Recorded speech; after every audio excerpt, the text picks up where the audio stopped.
All right, good morning. It is just past 11 o'clock. So welcome everyone to the first session of this two-part webinar series from the ground up collecting in Southwest Sydney, hosted by Fairfield City Museum Gallery for History Week 2021. My name is Aline Bierhauser. I am the curator at Fairfield City Museum Gallery and your host today. I'm joined by my colleague Kellyanne Stanley, Programs Officer at FCMG, who will be looking after the tech side of things and remain largely invisible, hidden behind the FCMG logo. Thank you all very much for joining in for a full and exciting program. We would like to start today's event by acknowledging the traditional custodians of the lands, skies, and waterways of the places where we live and work. I am presenting today from my home on Gadigal land, but I would also like to acknowledge Darug and Darawal country in what we now call Southwest and Western Sydney, the focus of today's presentations. I would like to pay my respects to elders past, present, and emerging, and acknowledge that this always was and always will be Aboriginal land. I would also like to invite you to share by using the chat function on Zoom where you are joining us from today, and use the traditional place names and regions. We've been truly overwhelmed by the number of attendees for this event today. It is heartening to know this many of you take an interest in the study and storytelling of Southwest Sydney's past. We have two sessions today.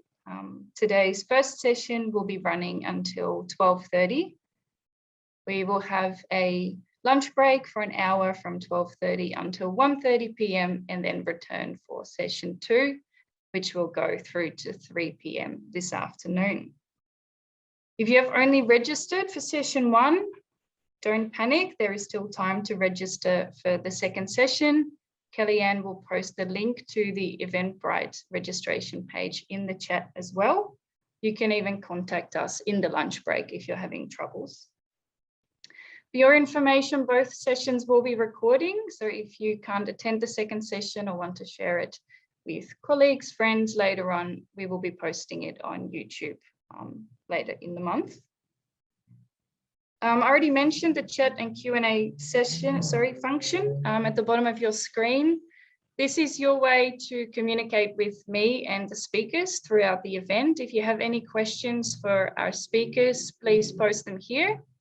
We will be taking questions from the audience after the speeches, so we'll have about 15 minutes of talks each and then 5 minutes of question time. Please keep in mind that I won't be able to go back to previous speakers or jump ahead and ask questions to speakers that haven't presented yet.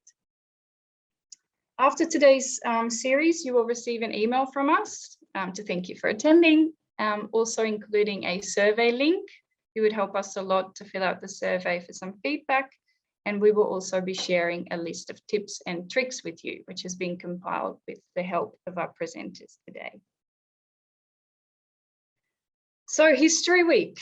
The theme for History Week this year is From the Ground Up, which has been interpreted in many different ways by many different organisations to present a range of history-related events throughout the state.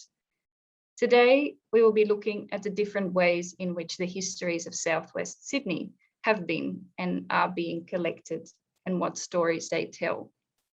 We will learn how most of the collections have been built up from the ground up. They are grassroots community efforts and focus on local, social, and cultural histories. Our keynote speaker has been invited to share her personal journey in history making, which has been a true journey from the ground up, working with the community she grew up in Southwest Sydney. We have asked her to dive deep into the theme and hope she will inspire you to think about the many creative ways in which we can all participate in history. So without further ado, I will now introduce you to Therese Sweeney. So Kelly will get Therese up on the Zoom and I will give you a quick bio. Therese Sweeney has been documenting and developing multimodal community histories since 1994. Her project On the Fringes, Southwest Sydney, is a 20-year study of social and cultural life on the outskirts of Sydney that combines photography, oral history, and new media. She's also authored and published many books, and her latest history, Our Greatest Horseman, Vic Goff, will be published later this year. Therese, thank you so much for agreeing to speak, and I look forward to it. Take it away. Thank you very much. Hello, everybody. My name is Therese Sweeney, as you've heard. And you see there a project called On the Fringes. I had no idea it had run for 20 years. It's a journey of mine. It's a contribution to my community of origin, which was Green Valley and surrounds. 6 suburbs of fibro housing from the early 60s. We all moved in as very young children. Okay, so the archive is hosted, photography and sound. You can see there by the University of Technology. What I'd like to do is talk about briefly why. Why did I do this? 1994 is perhaps a long time ago. It was pre-digital. I left as a senior policy analyst in state government. I resigned in 1991. I was dissatisfied. I wanted a more creative outlet. So I sat, and an authentic response was, I'm going back to my community and I'm picking up cameras. I had no idea how to take photos. I'm shooting film, and I thought I'd learn on the job. I wrote to the mayor, told him what I was doing, and my journey began. Had the mayor have said to me, who was Mark Lathan at the time, if he didn't reply, or if he would have said, forget it, well, perhaps I would not have started, but he was very warm and encouraged me to proceed on my journey, which I did. Green Valley, of course, was some of my images will come up now as I'm talking, okay? So this is only a selection of 15 of thousands. Green Valley was, at its time, the largest concentration of children in the Southern Hemisphere when I was growing up there. We were battered by the media for many, many years. My parents and their friends and the whole community at large were shamed by outsiders. I returned to take control of image making. There existed no images except government photos of built houses. That's the first photo there, you see, big park. It's the first photo I ever took. I really didn't know what I was doing, but I could problem solve. So I thought, I can problem solve a camera. So I actually shot 50 rolls or so for a number of months, and then I had to learn how to develop film, etc. But that was the beginning of my journey. Yeah, so I started in Liverpool generally and beyond. You'll see some photos of Macquarie Fields and whatnot. I wanted to do a snapshot of the region as it was then. And then I developed more focus about where I was going. So I didn't know where I was heading. The information came to me and I decided to solve that information through layers of media research and engage my community and the surrounds, being the market gardens, in a respectful manner. I wanted to honour, I wanted to break into archives. It was a social justice project. It was a personal journey. I knew I had skills I could transfer. I did a lot of training for many years in many places, Aids, Macquarie Fields, all sorts of places, transferring my skills back. That photo there was on the front cover of the drummer from Midnight Oil's album, The Ghostwriters. And that's Shirley Bartz, the secretary of my school, who passed away recently. So I can tell you about every goddamn photo I've shot. I had notes from 94. I wrote all the metadata for the university archive. So I was a good clerk in my work. You have to be organised, systematic, and so my records were highly organised, thank God. This is the size of the kitchen in the public housing estate. I did this, so this is the first layer, okay, photography. Now, well, as this is the leading shot for this promo for History Week. And I had no idea where I was going. The Argentine drum group, I turn up, it was always like a box of chocolates. I had the best day of my life every time I turned up to these photo shoots. I knew never where I was going, who I was going to meet. Some of them I did, of course. I knew this family at West Hoxton all my life, the Jarrett family. A new house, West Hoxton, the landscape of West Hoxton. Some people I knew, a lot of people I didn't. And I wanted to honour the new migrants that were coming in as well. Hoxton Park Road at the beginning of the M7 being built, you know, stark. I did a lot of that photography on, of course, the areas being transformed from this period onwards, 2005.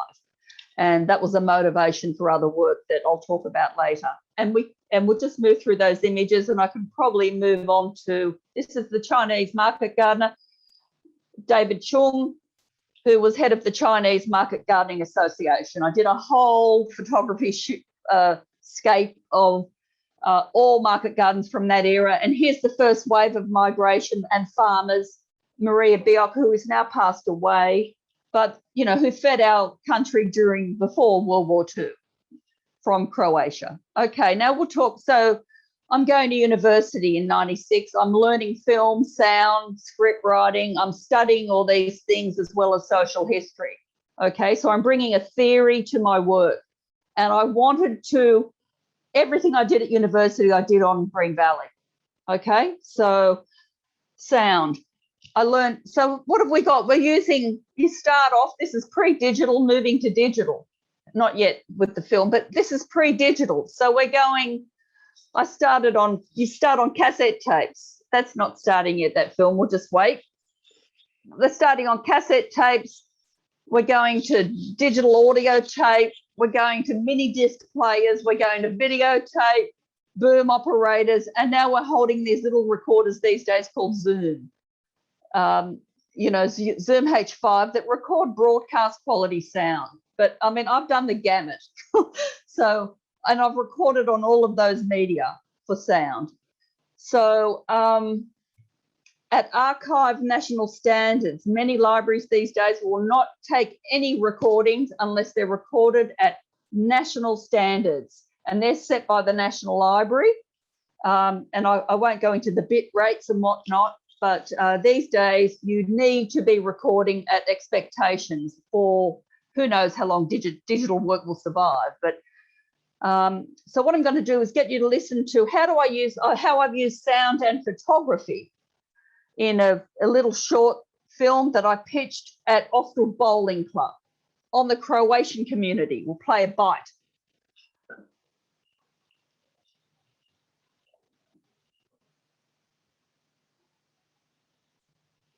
It's 10 months old, and I and my mother stayed over there until I was 7 years old.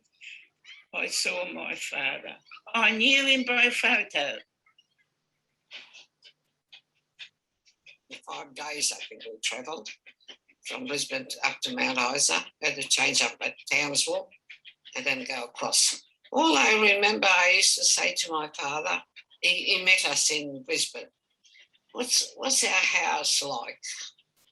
You'll wait and see.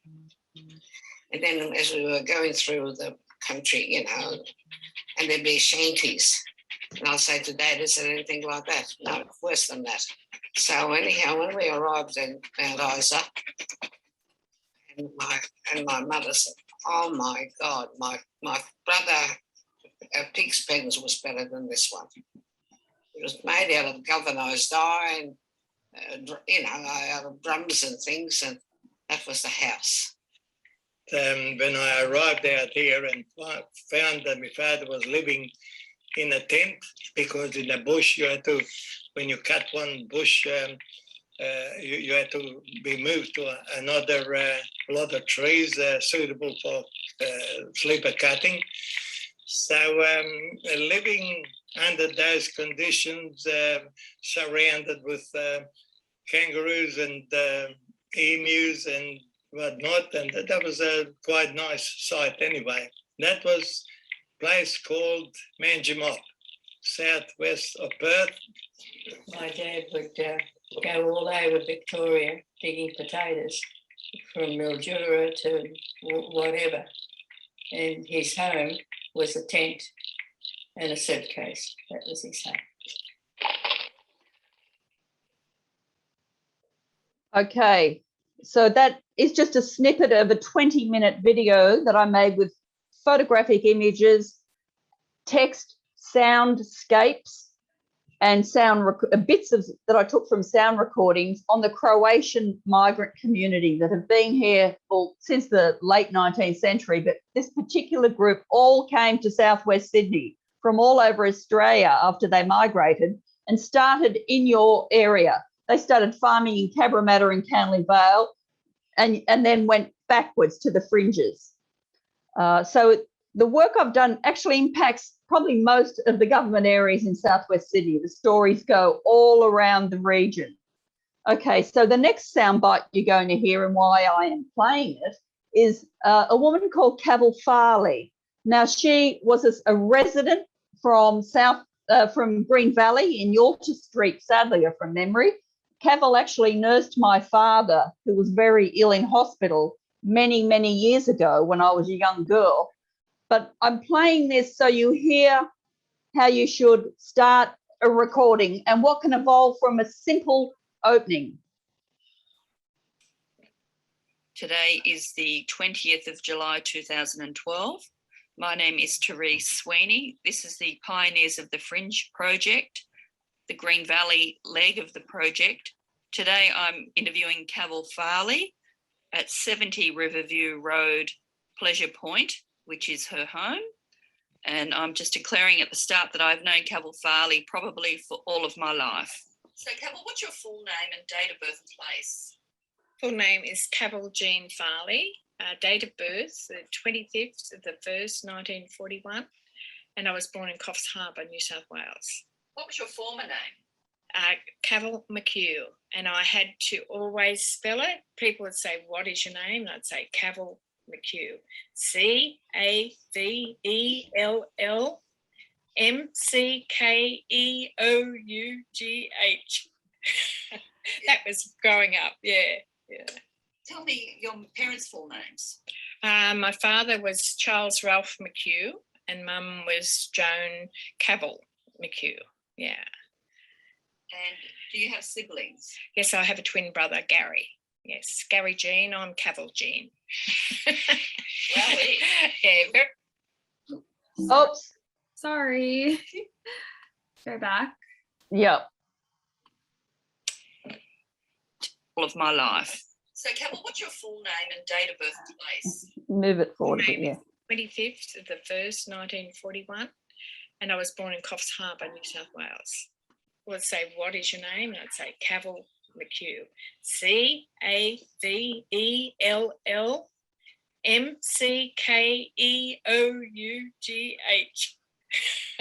That was growing up, yeah. Tell me your parents' full names. My father was Charles Ralph McHugh and Mum was Joan Cavil McHugh, yeah. And do you have siblings? Yes, I have a twin brother, Gary. Yes, Gary Jean, I'm Cavil Jean. Yeah, very different for those times, I think. Mum stepped out of the box a bit, yeah. So what do you mean by that? Because Jean as Gary Jean was very different. It was Gene as in Gene Autry.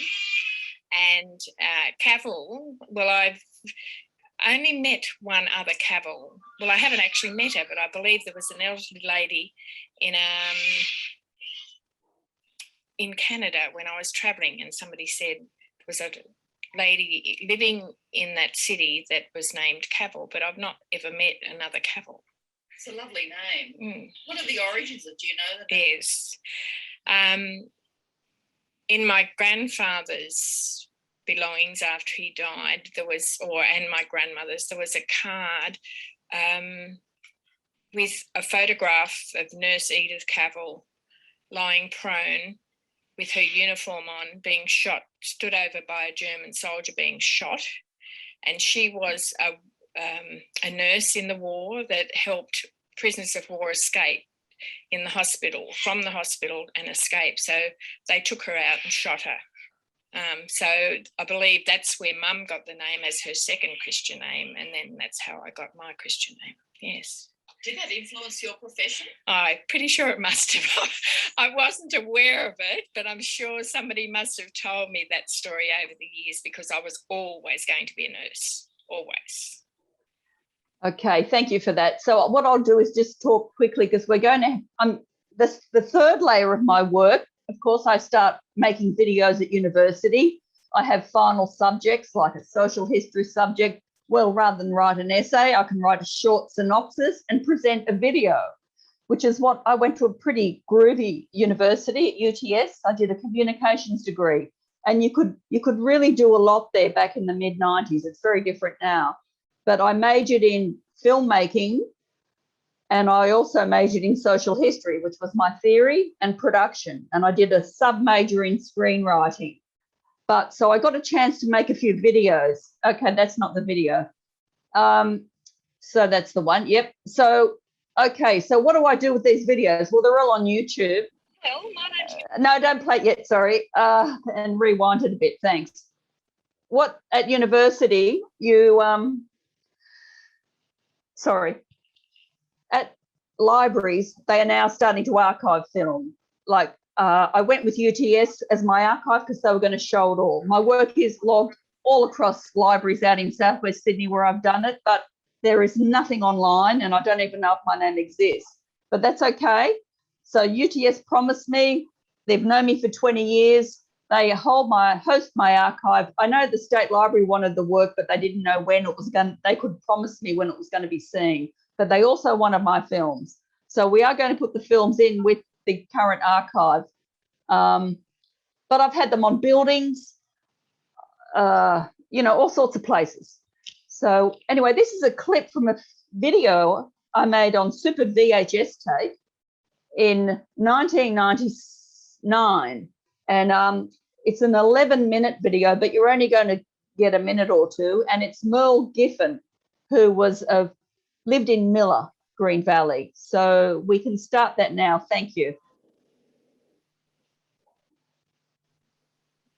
Well, my name's Merle Giffen, and I've been in the Valley 34 years, coming up very soon. I moved into the Valley when everybody else was moving in, I think. We had nothing but red dirt and brown clay all around us, and we all built up from nothing. All raised our children there together. And it was, we thought then they were tough days, but they weren't. You look back now and they weren't tough days. They were good days. We were all on the same level, I think, and we got on well with our neighbours, and we all pulled together, and I thought it was great. I look back now and I think it was great. We never had much money. We were all doing the same thing. We all were battling to get our furniture in the house and all that, And you probably whinged and griped about at the time about never ever having much social life and all that. But now I look back and I think they were fun days. They were really good days. Learned lots and lots of ways. Keep playing. Do mints. Turn it up a bit. Yeah. Rissoles, curried mints, all sorts of ways. You did lots of things with a pound of mince.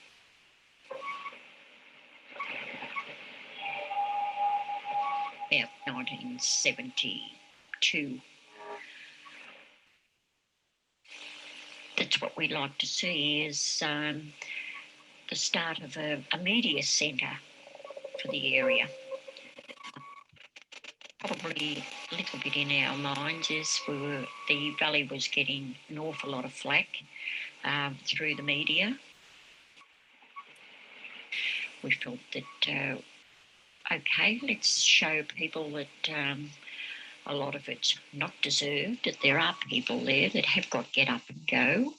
We didn't know much about radio. We didn't know how we were going to do it at that time, but we decided we were going to give it a go. It was the brainchild of Frank Scambry, Jim Tumas and myself. We started it all going, and we were all local residents of the Valley.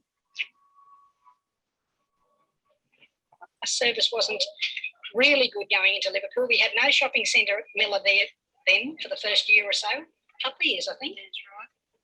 So we all had to go into Liverpool, and that was a bit tough, you know, dragging little kids on the bus into Liverpool.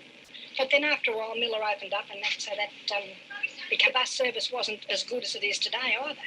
I mean, it'd be a couple of hours apart. If you missed one, you had to wait a couple of hours for the next one. But I think the worst thing, very few of us had telephones, and the only public telephone was way down in Ashcroft somewhere. And we used to have to sit out with the kids on the stroller to make a phone call, and you get down there about 20 minutes or 30 minutes walk, and there'd be a queue a mile long at the public phone box. Oh, you just have to stand there for an hour waiting for it to ring up. So that was a bit, you know, how's your father? Thanks. Thanks. We'll stop there. And I was going to show another film, but we're running out of time for me. So thank you for operating that. Now we'll go to the PowerPoint just quickly. And how do you get these projects done? Well, that was layer 3. We'll go on to layer 4 now, which is fundraising. So how do you get projects done? Well, I did a lot for nothing, to be honest. I did get the odd gig and odd consultancy, you know, but I needed to do the project with the aging market gardeners, because the terrain there was going to be transformed into, as it is now, into a medium density housing in a new city at Bringelly. So I set up a charity after meeting governments at every tier for a year and getting zero. I thought, bugger this, I'm going to set up a charity and raise the money myself. In one meeting, I wrote the script for 6 months. I pitched it. I had met with the 4 wealthiest men I knew out there, and the first one I met with gave me the money. So over 5 years, I was awarded $250,000 to do that project. So that was called Memory Bank. We can move on. I called the project Memory Bank. It was a registered charity. I had a board of business, local community reps, university rep, because they were the ones supporting me for 20 years. Yes, so I did that project in those days, 2008 to 2012. And of course, I'm still doing bits of it, but we'll move on to the next one. Yeah, and that was the little logo that a design student UTS made, which was fantastic. Okay, so that's just a very brief. What were the outcomes of that? Wait, we'll just go back. What the outcomes of that project were: 80 digital recordings, multiple films, scanning many archives, photography, video of streetscapes. None of that would have, we'd lose a lot, because when I had to respond. And when you have to respond, sometimes in a bureaucracy, you don't leave the meeting room for a year. So I just got out and did it, you know, and I had the best time of my life. Okay, so the 5th layer, I'm now publishing, okay? So for the last 5 years, I've written 5 books. It's hard. Oh, it's so hard, but I've got to pay the bills. But I don't know how long I'll be doing this, but I'm enjoying it. There's my logo. Sweeney ink, I made it with stamps, cost me nothing. It'll do. And so, okay, we'll just slow quickly down. So I did get a major commission with Camden Park Estate, which fed me for a decade. So while I'm doing all this other stuff, I'm doing this. So I scored this gig, which was just amazing. And I did a great job for them, and they were great to work for. I loved it. Again, huge amount of recordings and media. I brought what I do into this project, and it's 20th century history of Camden Park Estate, fundamentally, with media, digitally relevant media, sound, photography. I uncovered archives that were lost. One man had even 19th century business records from the MacArthurs. So I found them, we got them, I put them in the back of my ute, literally, and they're secured at the State Library. So here's the first book that sold out. I said we should do a book for the community. That's the first book, edition 1. The second one you'll show, there's edition 2, came out last year, I think, or the year before. So that's been 2 editions. Okay, I've done another commission, the Perrich family, who you may know. I've written a 80,000 word, 300-page book for them. That's their family history and their business history. So I'm grateful to get that gig. All good information. Next one is someone sneaked in the back door and said, can you do my book? She was from Croatia too, so I did that for her. Anyway, that was her journey. She was a chef at Cabramatta, had her own restaurants, lived in the same street as Gough Whitlam in the 60s. Very interesting, some parts of that book. Okay, what's in the future? Okay, well, I've got to do a book on this project, clearly. Got to get time, got to get money. So that's a 2-year sort of project. I want to license my archive for educators and develop training kits so they can use the material, build on the material in their own lives, add their own lives, their own communities to the material and start mixing it up and making their own stuff. So that's licensing. That's what I want. That will make some money for me. So I need to focus on that next. I also want to develop some scripts and hopefully fulfill my real dream of directing some good, solid mini-series based on my archive. Thank you so much for asking me to share and to present, and I'll talk to you later. Thank you, Therese. That was great. You did it. A race against a clock, isn't it? Thank you for sharing your story. No worries. Thank you for that. From the ground up. You are obviously so engaged and feel so connected to the project, which is really nice to see. I am going to take just a few short questions because we'll have to move on to the next speaker. What fascinates me is your connection with the community. It's obviously your community where you grew up in. Do you think you could have done this project elsewhere? I've done many projects around Sydney. So the trust that you had was not necessarily just... Oh yes, it was. Fundamentally, I could not have got, because remember, this is pre-camera, pre-phone cameras. You've got a community that have probably never seen many cameras, and this person with, shaved blonde hair, saying hi, so no, there was a whole protocol involved in engaging the population. I still had to follow that, and it's a protocol I follow all the time. But because I was an insider, there is no doubt that it could only be done by an insider because of what we'd all been through. We were shamed, remember? I think that, that was very clear from your presentation. Mm-hmm. Would you say that you almost felt compelled to do this? Yes. That's it. That's great. For people who are looking to do a similar project, maybe in their own community or somewhere where they've moved at a later stage, would you have some practical tips on how to build and foster that relationship of trust and how to make sure that it's not just a one-off incidental meeting between people? I'll give you an example. Okay, you saw a bus stop shoot there of women standing at a bus stop at Ashcroft. I'd met that was the Liverpool Resource Centre located on Sadleir Avenue at Ashcroft. I went and introduced myself to the head of that centre. I wrote first, introduced myself. I hung out there for about 6 months. I didn't even bring a camera out. I just drop in. And then once we were talking the same language, then I talked about what I wanted to do. And so we all went up to the bus stop. It was I picked out the locations. It was the hottest day of the year, of course. My film was actually, the tape was melting off the cameras. It was that hot.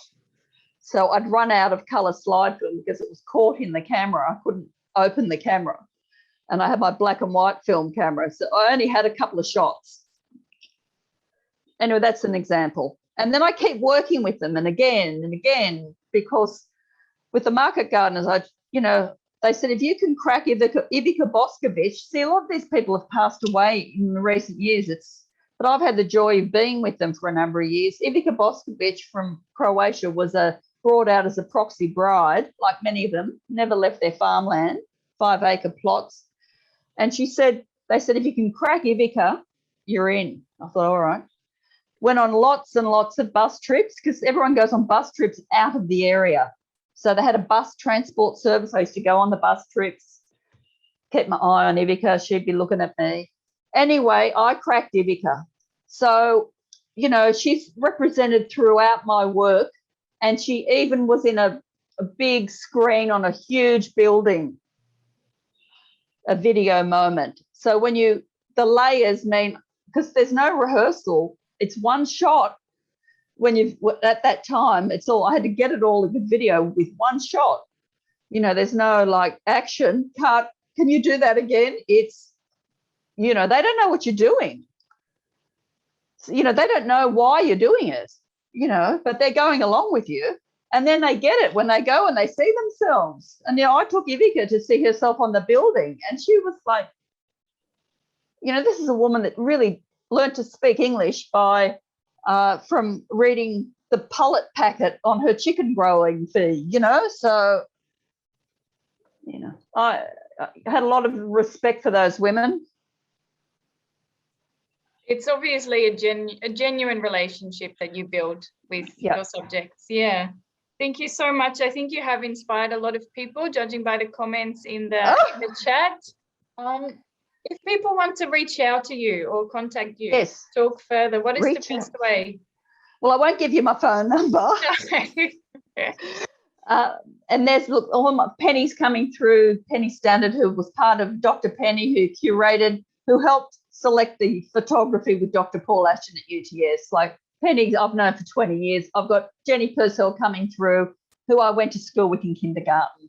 So, these people know me. Jenny Purcell knows me more than anybody in this world. Like many women I have in my life, we are all still together. We share that common bond because we all know what we went through, which was this extraordinary time, beautiful community with hardship as there is, but intelligent people, It was baffling to see how we were received outside of our community. It was just entirely baffling.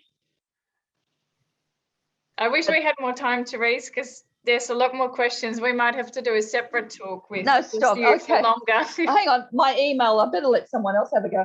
Therese at thesweeneystudio.com. So THERESE, Therese at thesweeneystudio.com. But you can see my bibliography on the UTS website. Just Google my name and it'll come up, and there's details in there as well. And the UTS website is a beautiful living archive with lots of photography, audio-visual material. So definitely would encourage everyone to have a look. And again, thank you so much, Therese. Wonderful presentation. It's a great life, everybody. I lived the life I wanted to live.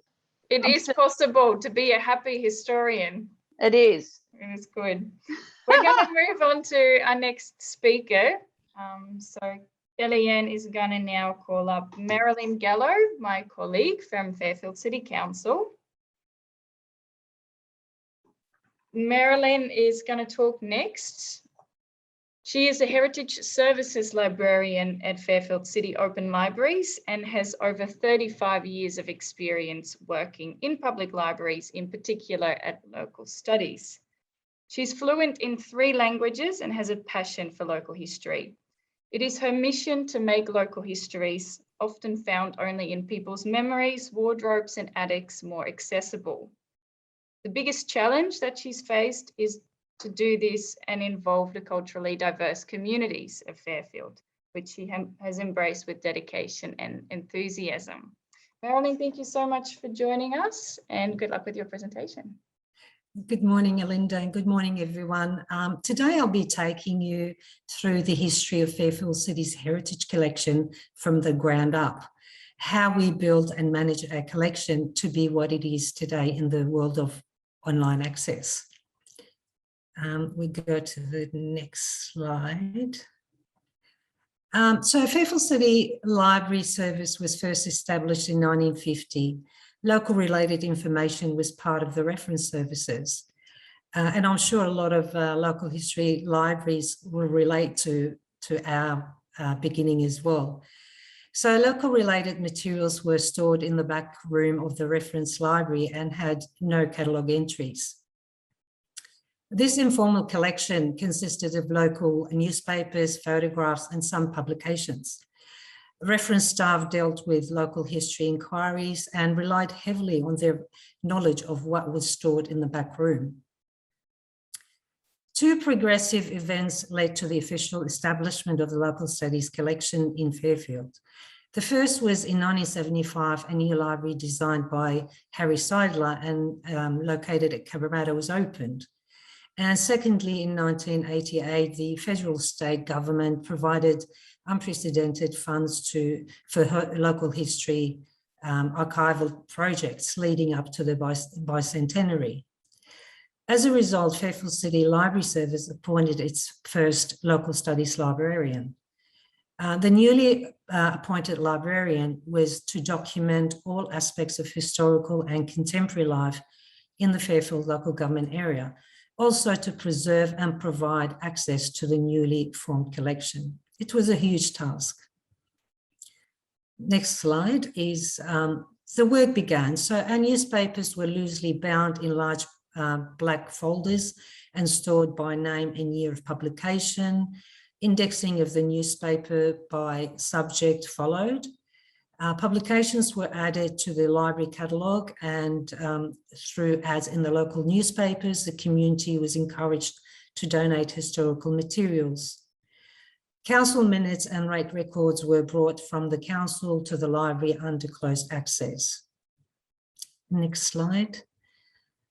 So we purchased the Genealogical Research Kit, which targeted high reference use records such as convict records and birth, death, and marriage records. Local newspapers on microfilm were also purchased from the State Library of New South Wales, and microfilm readers were purchased to provide access to microfilms. And of course, over time, these were updated with reader printers and more meeting up with technology of the day. Next slide. Maps and plans were collected in special cabinets, which still are. Our plan is to eventually digitize this collection and make them available on our heritage site, Recollect, which I will be talking to you a bit more about that a bit later. So next slide. So 40 years on, our collection grew, and currently we have over 27,000 items in the collection, including photographs, audio files, videos, objects, ephemera, newspapers, and a few more. Next slide. Our staffing currently, we have 2 full-time positions and 1 shared position. We have the Heritage Services Librarian position, which I'm in now. We have a Heritage Services officer, and the job sharing position is for the Senior Library Assistant. And currently we're in the process of filling in the 2-day part of the position. Next slide. So in the next few slides, I'll be highlighting some of the programs and projects we undertook to manage and grow our collection. In the last 20 years, we worked closely with the community to build the collection. As you may agree that a large part of our local history resides in the memory of the people, in their wardrobes, and even in their garages sometimes. So we needed to reach out to our highly multicultural community to collect their stories and their history. And in response to that, we developed Communities on the Move program, where we engage every year, we engaged with 1 multicultural and 1 school community. We conducted oral history interviews, collected photographs, videos, documents, and some annual reports. The aim of this program was to build relations between the library and its multicultural and school communities. We Our next aim was to collect and add new materials to the local studies collection for the use of the wider public. We also wanted to celebrate the settlement of these communities in the Fairfield local government area, and also to develop future collaborations with our communities. This photograph you see is from our engagement with the African community, where we had the mayor of Fairfield, the former mayor of Fairfield at the time, engaging with the performers on the launch day. These days were really fun for us as well as for the community. Next slide. This Communities on the Move event was with the Italian community, where we worked with the Marconi Club to connect with the Italian community. So we collected oral histories, photographs, and club's minutes and annual reports. Next one. We worked with the Vietnamese community. Again, we collected oral histories, photographs, and built relationships for future collaborations. Next one is we worked with the Assyrian community. Again, we collected oral histories, photographs, and build relationships for future to work with them. Next one is also from the same project, Communities on the Move, was with the Spanish community, and again, we achieved the aims of the project. Next one, and in each of these events, we thought no event is complete without foods, and of course, with each event, we had food from that culture's national cuisine at the end of the event. Next one. So to grow the collection, we started an oral history project, and we called our project The Way We Were. This project commenced in year 2000, where we first engaged and trained volunteers to conduct the oral histories. The group helped us in identifying potential interviewees and conducted the interviewees for us. To date, we have over 270 oral history recordings, and we recently explored with video recordings and have several of them done, which will be the way forward from now on, I assume. Next one. So we thought we'll work on digitizing our collection. So to preserve and provide better access to our collections, we embarked on digitizing. So we worked closely with Council's Records Department in digitizing council minutes and records. We now have our council minutes available online via the Fairfield Heritage website, which I'll be talking to you a bit about later. So between 2012 and 2015, we worked with the Western Sydney Local Studies Librarian Group, State Library of New South Wales, and the National Library to digitise our local newspapers, such as the Cumberland Argus and the Business newspapers. These are available on Trove, of course, now. We funded this through joint grant fundings and some council fundings as well. The photographic collection also was digitised in 1998 and made available online through Search Tech. We have since moved from this online platform, and we brought all our other collections, heritage collections, on the Recollect site, which I'll be highlighting a bit more later. Next one was, we found gaps in the collection. So to fill in these gaps, we produced publications.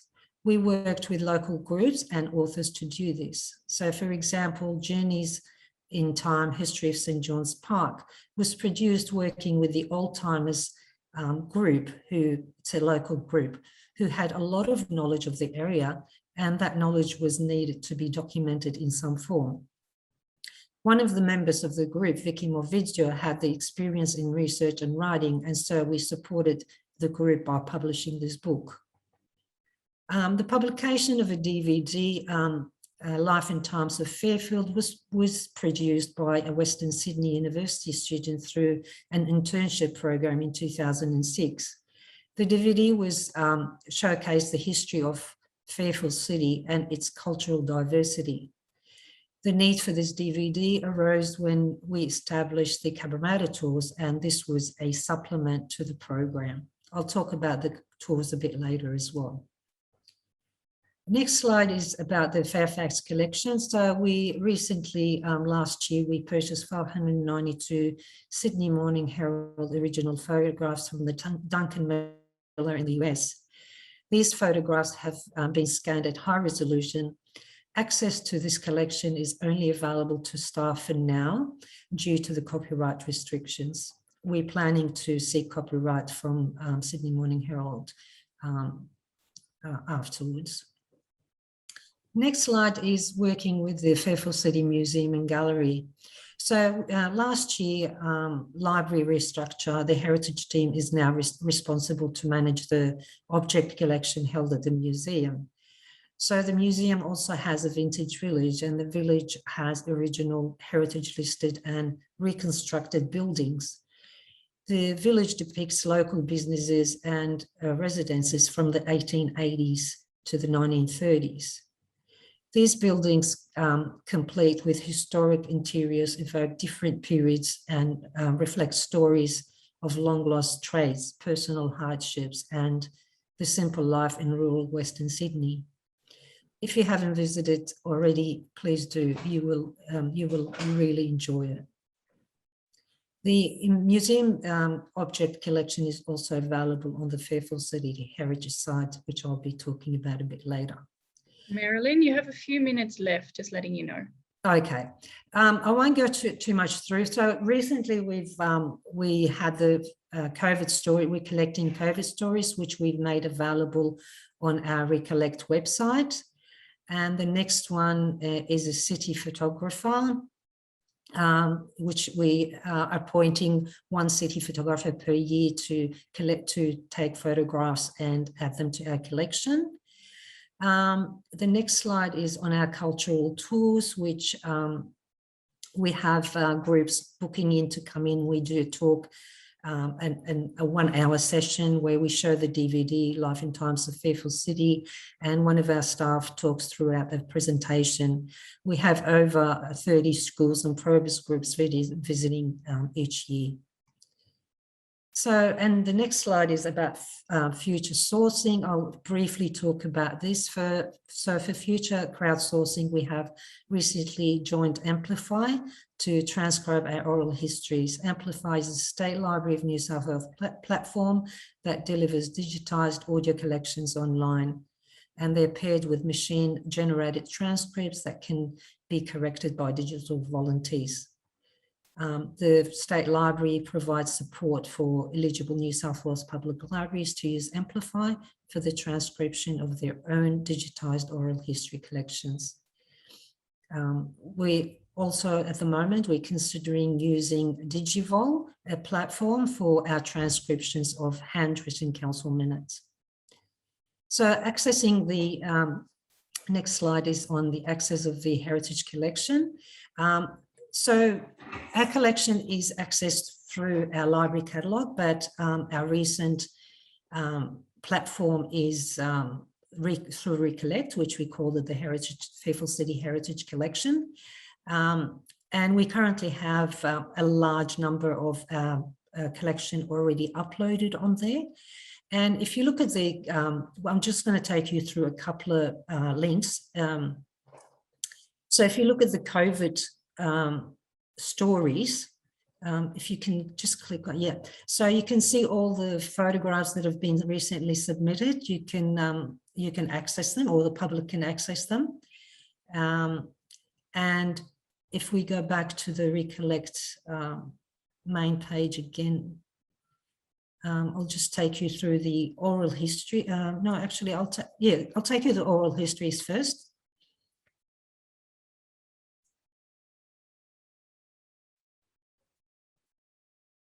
Kelly, can you click on oral histories for us? So we have quite a few oral histories and our videos as well. So if you can click on the videos for us, if you don't mind, Kelly. Here are some videos, and I'll just play one of them, Dai Li, if you don't mind, Kelly, if you click here, Dai Li. Just play that for a little bit, just to give you a bit of a snippet of how we're doing our interviews. In actual fact, in Vietnamese, is Le Thi Trang Dai. and I was born in Saigon, Vietnam. Can you tell us when you migrated to Australia and how old you were at the time? It's an interesting question because I don't see myself as migrating over to Australia. So we arrived here from Hong Kong camps, refugee camps, and so we got... Just to give you a bit of a snippet about how we're capturing oral histories and engaging with our community by collecting their stories.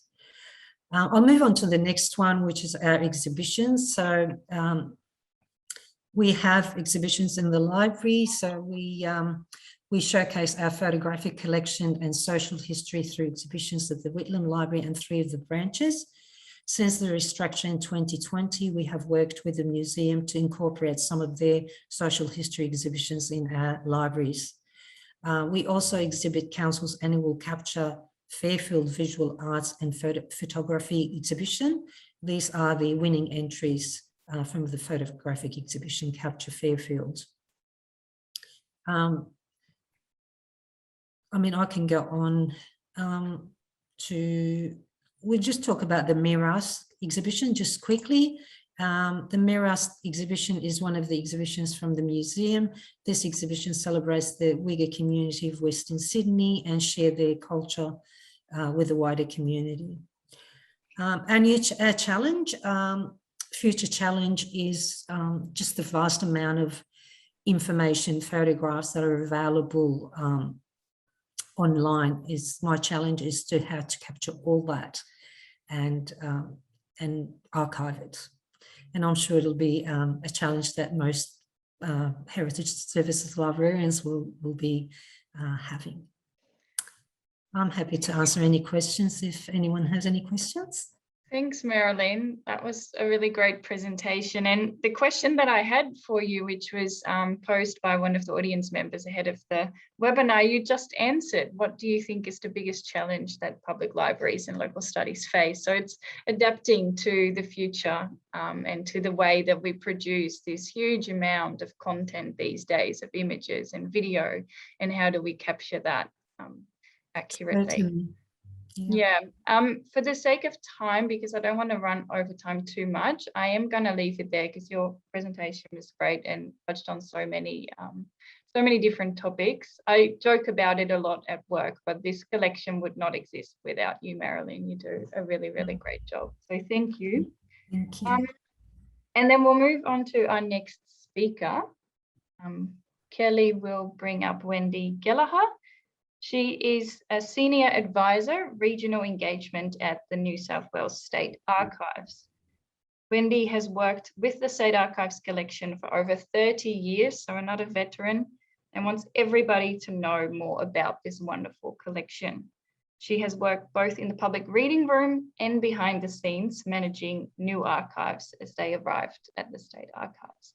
Wendy, thank you so much for joining us, and good luck. Thank you. I'd like to acknowledge the Dharawal speaking people who are the traditional custodians of the land where I am today.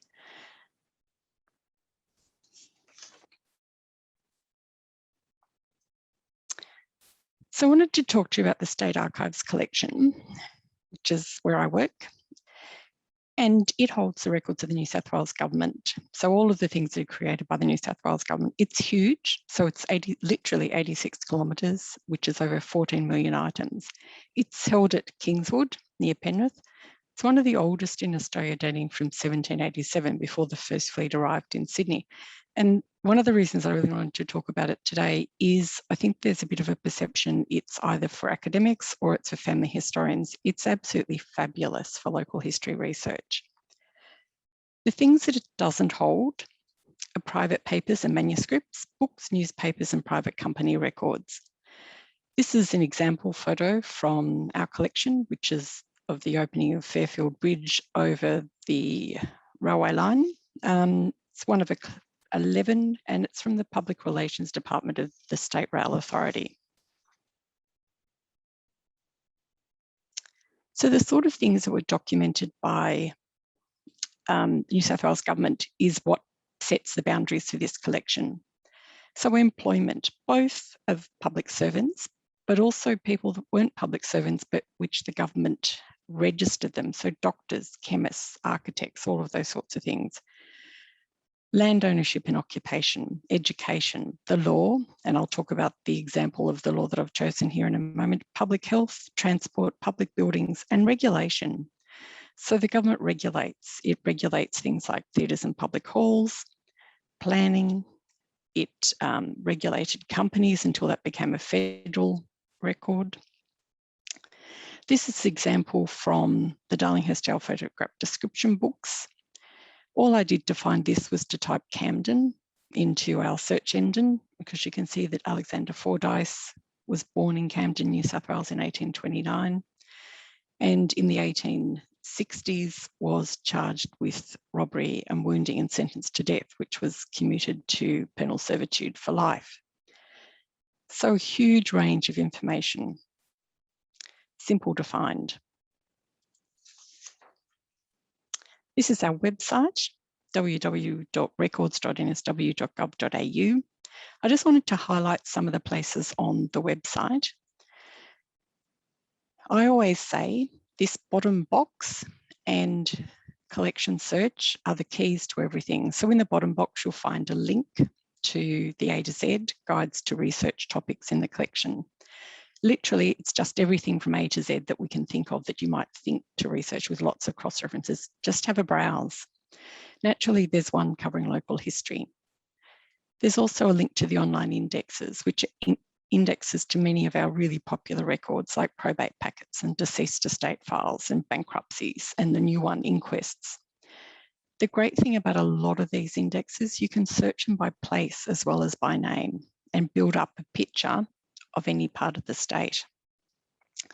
Then collection search, which is really our main catalogue, takes you into a whole range of details of records at different levels. You can also search the online indexes through there and order copies.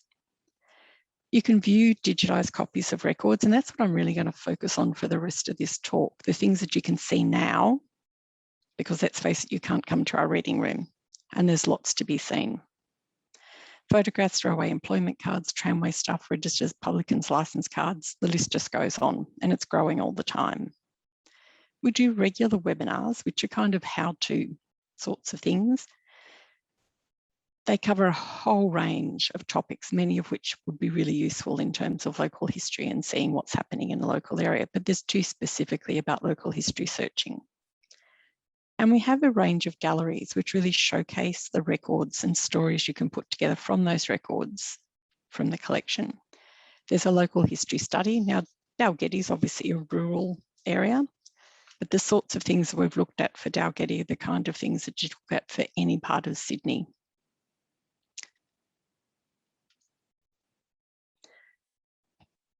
This is how I've found the rest of the examples that I'm going to show you. I've just typed a name into the search box for collection search. For me, exploring collection search is a great way to get to know the collection, and maybe you've got a little bit more time to do that at the moment. Just type in a word. I typed in Campbelltown. There's over 13,000 results, but today I think it's a really good way of searching. There's a number of ways to tweak your results. You can sort it by relevance, by date. You can also just choose the entities. Just click on digitally available, which will bring up 143 records for Campbelltown. There's quite a few from Campbelltown Public School. They won't usually be class photos, but there are the odd class photo in there. So here are just some examples. These are called the Surveyor General Sketchbooks. This one in particular, and I found it by searching Camden, is from the 1840s. And on the right-hand side, you can see the blue lines. One of the important divisions, this is long before local government areas, were police districts. And this is a really unusual image of setting up those police districts. And I've just highlighted the area around where it says Liverpool, and it shows you the relationships between Denham Court, Liverpool and Campbelltown, but also the tracks and paths between those two places, or those three places. I think this is one of the favourite things I found while doing a bit of research for this talk. Just typed in Fairfield, and found 5 of these great photos, which are really about the street lighting in Fairfield in 1935. They're actually from our collection from Ausgrid, the former Energy Australia, so you just never know what you might find or what its source will be. I love everything about them. I love the trucks, I love the cars, I love the people's clothes you can see because you can blow them up quite large on our website. The whole streetscape, the lit shop windows. Fantastic image, but lots of information as well. So this is a different sort of record. This is from the publican's licenses records that cover not all of the state, but they do cover all of the southwest and west of Sydney. I searched Liverpool, and you can see at the top left-hand corner that this was originally filed under Crossroads. And Crossroads has been crossed down, it says Liverpool. So this is for the Crossroads Hotel. It covers 1920 through to 1937. Tells you who owned the hotel, and in this case, originally, it's the estate of a Patrick Conlon who's died. And the hotel has been inherited by a William Aloysius Conlon who actually lives in New Zealand. And then there's succession on the left-hand side of the card of all of the licensees. And you can see that it's a mix of women and men. So you could look at all of the hotel cards for an area that you're interested in, look at the mix of men and women. And then once we're open again, you can come in and see records that are not just online. Maybe look at their deceased estate files. If you're lucky, you'll get an exact list of everything that was held in the hotel at the time. I know these are a little bit harder to see, but you can see this whole file online. So we've recently started digitizing the Insolvency Files, which cover like the 1840s through to the 1880s, starting with those that are in the worst condition. And it's going to take us quite some time. A location for the person who becomes insolvent is shown in, as you can see, the title of the file. You can just search for an area that you're interested in. I searched Camden. I found Henry John Tudor Shadforth, who was a settler at Ravenswood in Camden in the 1840s. There is a huge amount of information about the person who became insolvent, but also about his commercial or her commercial connections in that place. On the left is the list of the debts that Shadforth owed. And you can probably make out the places where his debts were. So Sydney, Goulburn, Penrith, a lot in Sydney. So it's telling you a bit about the fact if there was trading locally, that isn't what this person did. But maybe in the 1840s, there's not a lot much going on. And then on the right-hand side, it's a list of what he possesses. The detail is really incredible.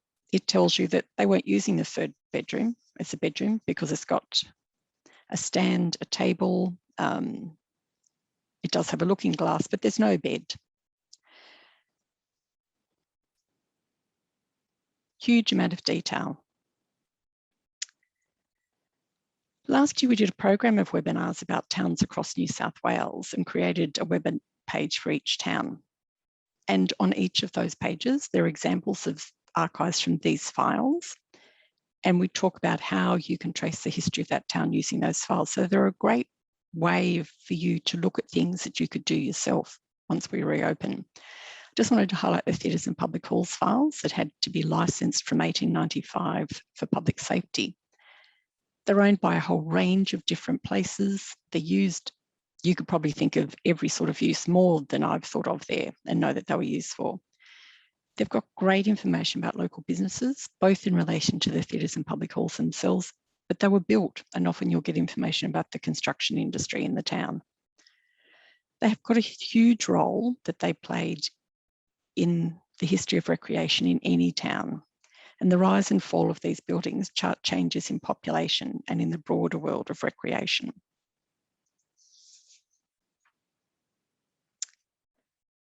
I know you'll probably be seeing the tips and tricks later today. Just wanted to call out, for me, searching particularly for archives in your town, searching by place across the Australian Dictionary of Biography, but also all of its associated websites.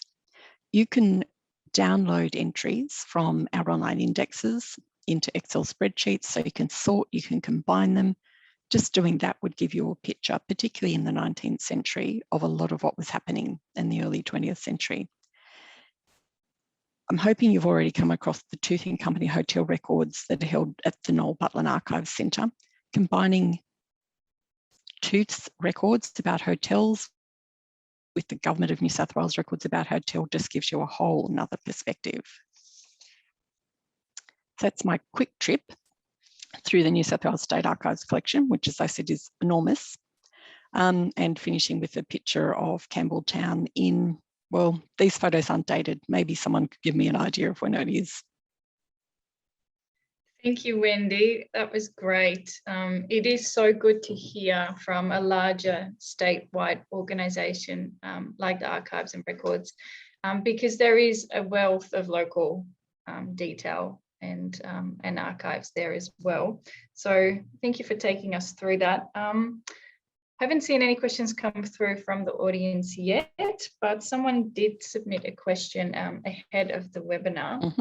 Mm-hmm. What has been the biggest change in your collection over time, do you think? I'm going to take that really quickly as two different things. So the biggest change in our collection is probably, well, actually, it's both things. When I started, which is over 30 years ago, we had probably a really, really small collection of anything that was even remotely digital, and possibly nothing that was digital. Not even a great deal of what we'd think of now as audiovisual material. We've had films for years and years. The biggest impact is obviously a website. The ability to put indexes online, to put guides, and to put the actual archives online is, from a point where we used to read through lists of files because some of the names will stick in your head and you'll be able to help someone. Just think, yes, and I've had that happen, to be able to say, I'll just type that into the computer and see what we'll have. Have to stress that there's about 3 million items listed online out of a much, much huger collection. So it's always worth doing more detailed research, getting in contact with us, and when the reading room reopens, booking an appointment and coming to see us. And for those of us who don't know, where is the reading room? How do we get there? So the reading room's in O'Connell Street, Kingswood, out near Penrith. Thank you. Thanks, Wendy. That was fantastic. Thank you again for joining us. We'll move on to the next speaker and the last speaker for session 1, Andrew Allen. So Kelly will bring Andrew up. I'll just find his name. All right, Andrew. Andrew's been the local studies librarian at Campbelltown City Library since 2009. He has worked in academic, special and public libraries for over 30 years. Andrew has written various articles and books related to the history of Campbelltown, including More Than Bricks and Mortar, Remembering Campbelltown's Lost Buildings, published in 2018. He also regularly posts articles for the popular History Buff blog. Thank you for joining us, Andrew. Look forward to your presentation. Thank you very much. I'd like to begin by acknowledging the traditional owners of the land in which I present today, and I would also like to pay my respects to elders past and present, and Campbelltown is on Dharawal land. The photo that you see there on my presentation is of the main street in Campbelltown, which has changed enormously over the years. In fact, Campbelltown itself has changed enormously. Sadly, a lot of buildings have been lost, but these particular ones here that you can see still stand, which is we are really lucky that they do. Very passionate about my job, very passionate about history, and also passionate about Campbelltown's history. So I certainly have a wonderful job. So next slide. So we are staffed by myself as local studies librarian and 2 library officers. Now, those 2 library officers, there's 2 people that do a job share.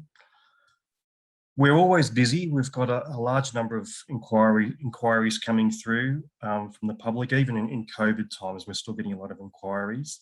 They come through via email or person when we're open, or by telephone. They really vary from anything from family history related to information about buildings, the environment. We've even had 4 inquiries, can you believe, from people really desperate to find out who was haunting their house. And they always provide a real challenge. So almost everything we do is featured on our local studies section of Council's website. One of the most popular sites in Council, really. It's updated regularly, so it doesn't become stale. In fact, we've just added a new page for History Week called Campbelltown Uncovered, which features buildings that have been demolished in the main street, and we kind of bring them to life through photographs and descriptions and also some audio content about those buildings as well. We regularly use social media to promote our collection and services, so mainly Facebook and Instagram, but we also have our blog, which I'll talk about in a minute. We do about 3 posts a week, sometimes more. We have over 30 oral history interviews available on our website and 10 video histories. So video histories, something that we find really important to have. We got a grant in 2013 and used to video people. So we got money to spend on cameras and lighting and sound. And that project was called Campbelltown Recollections. And it featured about 10 people that were part of the project that were interviewed.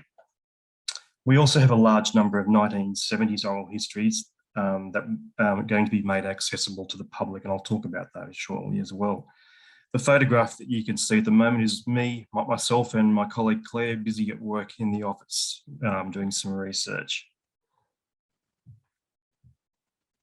So the next one, the photo there is of HJ Daly Library, which it is still called today, but this is the building that was there before our 1991 present building. So this one is near the Civic Centre in Campbelltown. So the Local Studies Collection was first established as part of the library service in 1976. It aims to document all aspects of historical and contemporary life in the Campbelltown local government area. It includes the archives of the Campbelltown City Council and the Ingleburn City Council. Now, these 2 LGAs were amalgamated in 1948 to become Campbelltown City Council. It includes unique information pertaining to the Indigenous, military, economic, political, social, environmental, demographic and agricultural history of Campbelltown.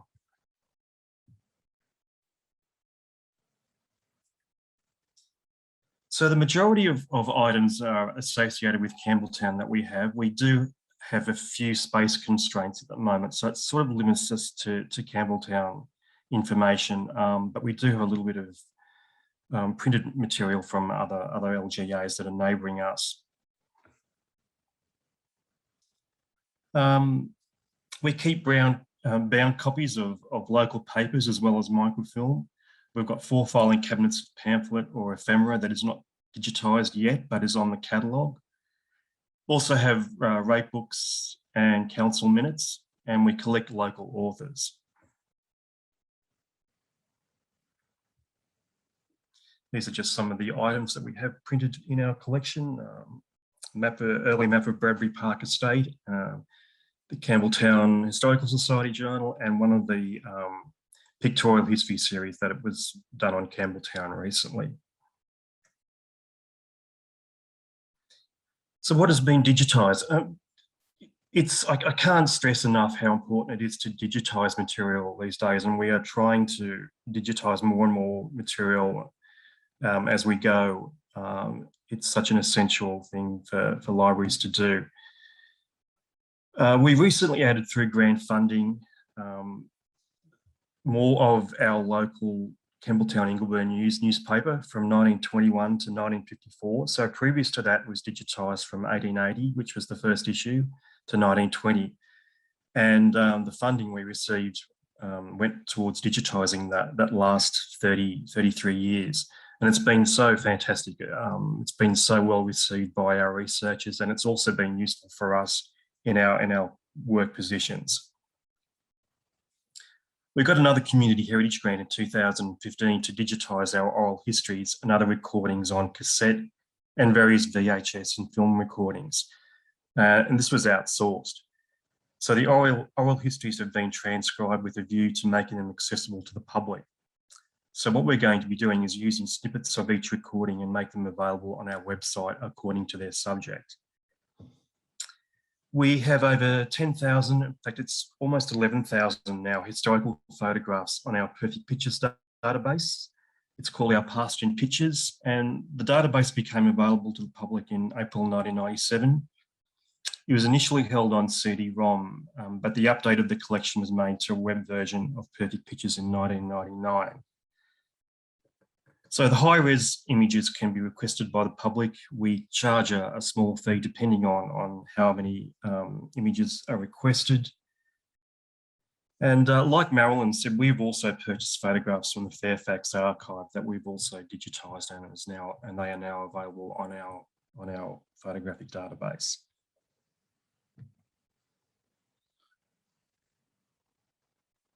So I'll just go to the next slide. Oh, I beg your pardon. I'll just go back then.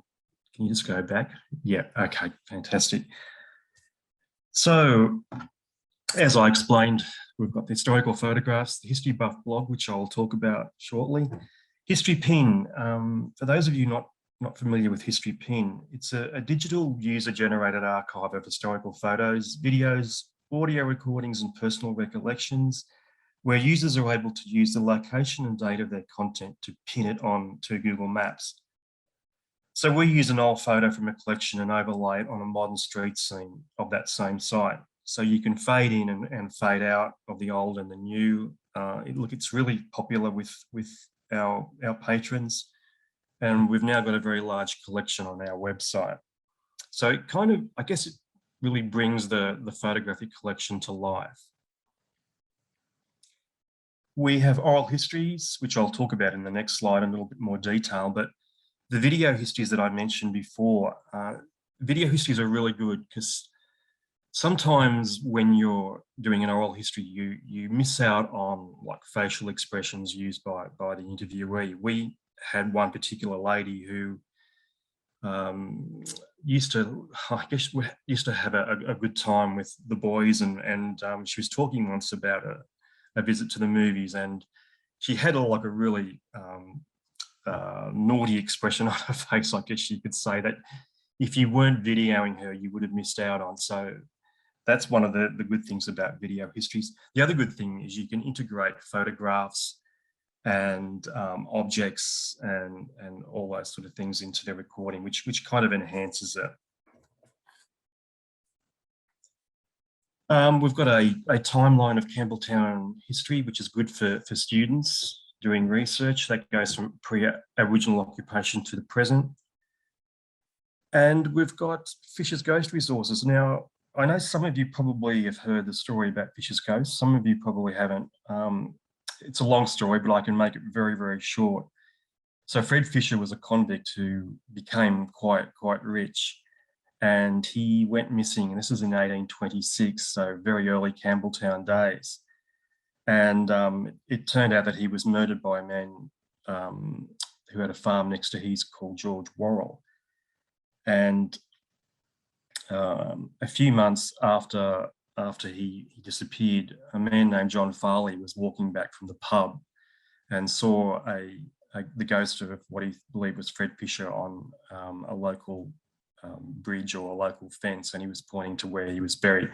And this led police and officials to dig up the body of poor old Fred, and it's become a legend now, and a lot of people want to know more and more about the story. So we have a lot of information to do with Fisher's ghost in our collection. So whether it was real or not, I don't know. The fact that he was coming back from the pub really sort of makes it questionable, but people are fascinated by it. So we have in our collection a detailed unpublished manuscript that is meticulously researched on the Fred Fisher story, a biography of Fisher under our Prominent People from Our Past link, various articles and information on the whole story, and some information on the Fisher's Ghost Festival, which runs every year in Campbelltown. But we're always getting requests from the public. Often you'll get university students wanting to make videos on the Fisher story that we help out with.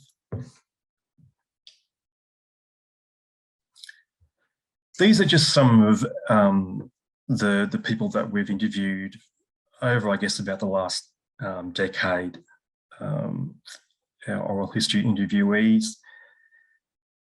Oral history interviews are really important to have.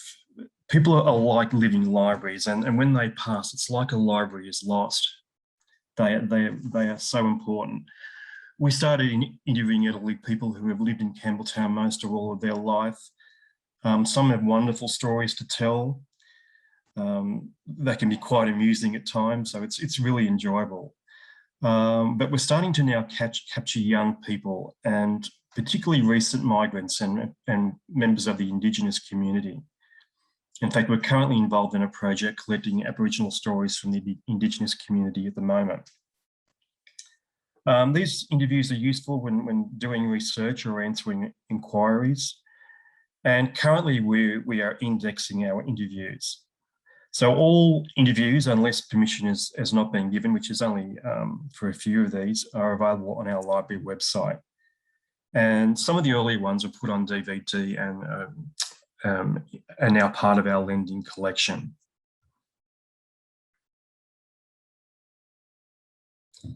Social media is something that we do regularly.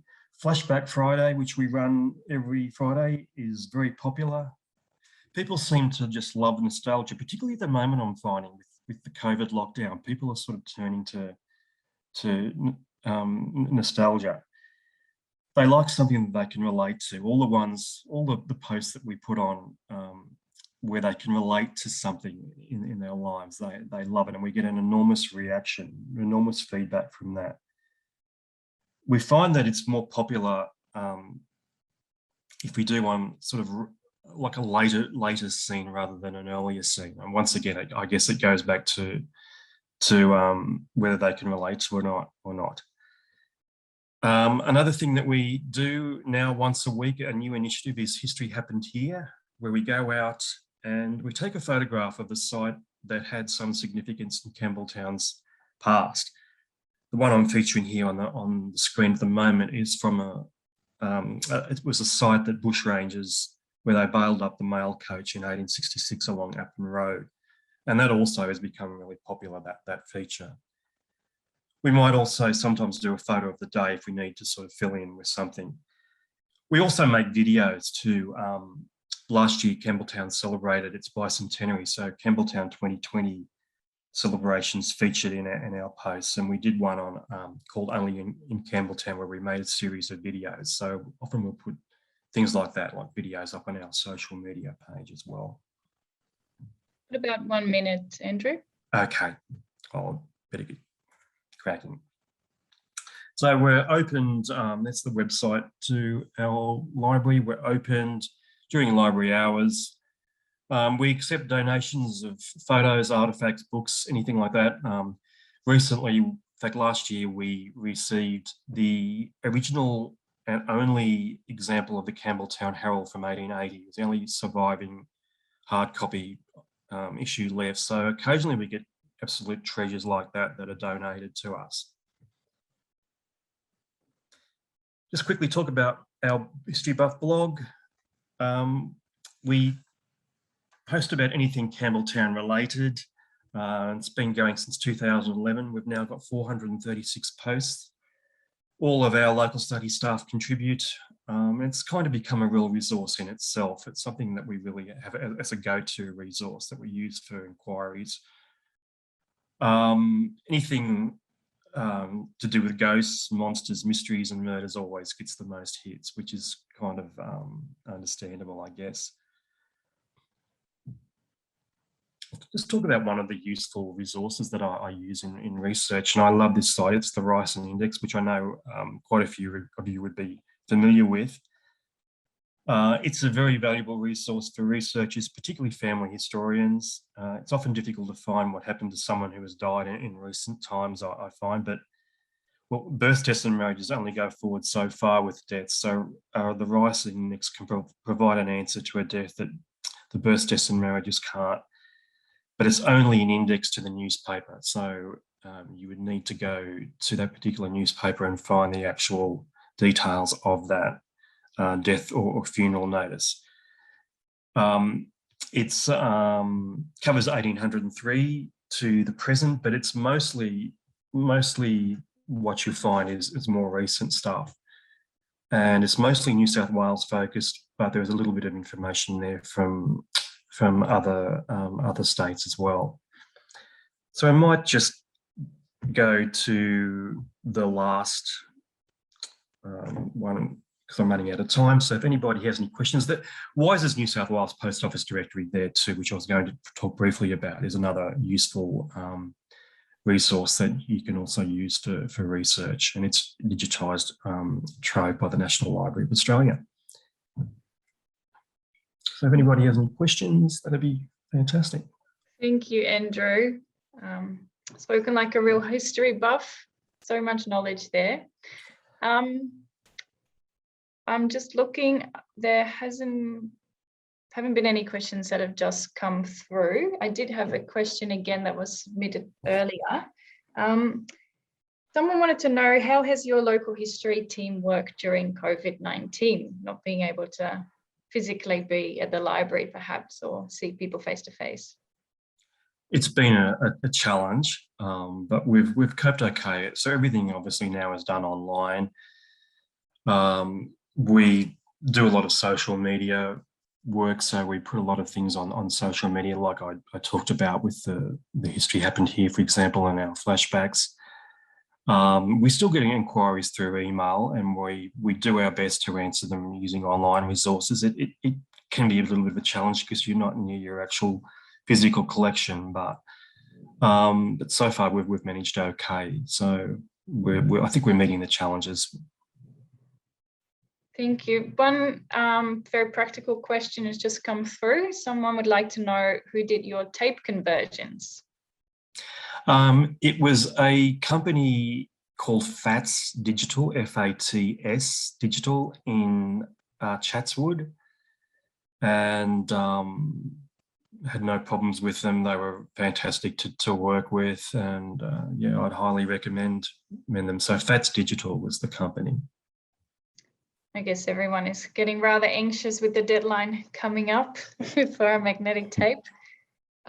Just a reminder to everyone as well that the tips shared by our presenters are all collated in a list that we will be sending through to everyone who's registered and attended today. So don't worry if you didn't take all the notes.